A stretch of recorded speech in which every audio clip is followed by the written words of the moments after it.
ઘાસકા પોળા ખાજા। એક હતું શિયાળ, એને એવી ખરાબ ટેવ કે એક કણબીના હળ ઉપર રોજ ઝાડે બેસી જાય। કણબીનું હળ બગડે ને રોજ ધોવું પડે। એકવાર કણબીને દાઝ ચડી। તે કહે, આ શિયાળને સીધું કર્યા વિના ન ચાલે। રોજ રોજ તે આ કેમ ખમાય? તેને હળ ઉપર ગુંદર ચોપડી દીધો। બીજે દિવસે રાતે જ્યાં શિયાળ હળ ઉપર દિશાએ બેસવા જાય ત્યાં પોતે જ હળ ઉપર ચોંટી ગયું। ઉખેડવાને માટે શિયાળે ઘણા પછાડા માર્યા પણ કામી વળ્યું નહીં। સવાર પડી ત્યાં કણબી આવ્યો। શિયાળને જોઈને કણબી કહે, કામ, રોજ ને રોજ હળ બગાડી જાને। હળ તો બાપનું હતું, કેમ? કણબીએ તો શિયાળને ખૂબ માર્યું ને પછી તેને આખો દિવસ હળે જોડ્યું। સાંજે શિયાળને છોડ્યું ત્યારે શિયાળની ડોક સૂજી ગયેલી ને કાનમાંથી લોહી જાય ભાગ્યું। શિયાળ તો ગામમાં ગયું ને ઘી માગવા નીકળ્યું। તે કહે, અરે બાપુ, કોઈ જરા ઘી દેશો। આઈ, ઘી દેશો, આ ડોકને નાક સૂજી ગયા છે તે ચોપડવું છે। પણ શિયાળભાઈ તો લુચ્ચા, એની સામે એ કોણ જુએ? એક ડોશી હતી, તેને દયા આવી। તેને શિયાળને થોડું ઘી આપ્યું। એમાંથી થોડું ઘી શિયાળે કાને ચોપડ્યું ને બાકીનું ઘી એક કુરડીમાં ભર્યું। પછી શિયાળ તો ઘી વેચવા ચાલ્યું। લેવું છે ઘી, કોઈને લેવું છે ઘી, એમ બોલતું બોલતું શિયાળ ગામમાં નીકળ્યું।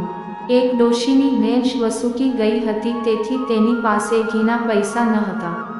ડોશી કહે, ભાઈ, મારી પાસે કાંઈ પૈસા નથી, આ ભેંસ રાખીને ઘીની કુરડી આપીશ? શિયાળ કહે, હા। પછી શિયાળ ભેંસ લઈને જંગલમાં ગયું। શિયાળ રોજ એક ખડનો પૂળો લઈ આવે, ભેંસ પાસે મૂકે ને આંચળ નીચે દોણું રાખીને બોલે, ઘાસકા પૂળા ખાજા ને દૂધ કા દોણા ભર દે। ભેંસ ઘાસનો આખો પૂળો ખાઈ જાય ને દૂધનું દોણું ભરી દે। શિયાળભાઈ આખું દોણું ભરી દૂધ પી જાય ને દિવસે દિવસે જાડા થતા જાય।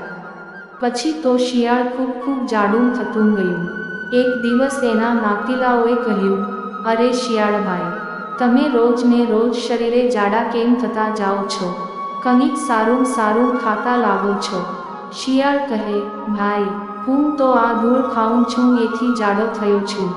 બધાને શિયાળોએ ધૂળ ખાધી પણ એ તો માંદા પડ્યા। પાછું બધાને શિયાળને પૂછ્યું, શિયાળભાઈ, શિયાળભાઈ, અમને જાડા થવાનો રસ્તો બતાવો ને, ધૂળ ખાધી તો માંદા પડ્યા। શિયાળ કહે, અરે ભાઈ, હું તો રાખ ખાઈને જાડો થયો છું। પછી બધાને રાખ ખાધી, પણ વળી બધાને પેટમાં દુખવા આવ્યું। પછી શિયાળની આખી નાત એકઠી થઈને કહે, બોલ, સાચું બોલ, શાથી જાડું થયું? સાચું નહીં કહે તો તને નાક બહાર મૂકશું। શિયાળ કહે, નાક માવાક છે, મારે ખોટું શું કામ બોલવું પડે? પેલી ભેંસ બાંધી છે, તેનું દૂધ પી પીને હું તો જાડો થયો છું।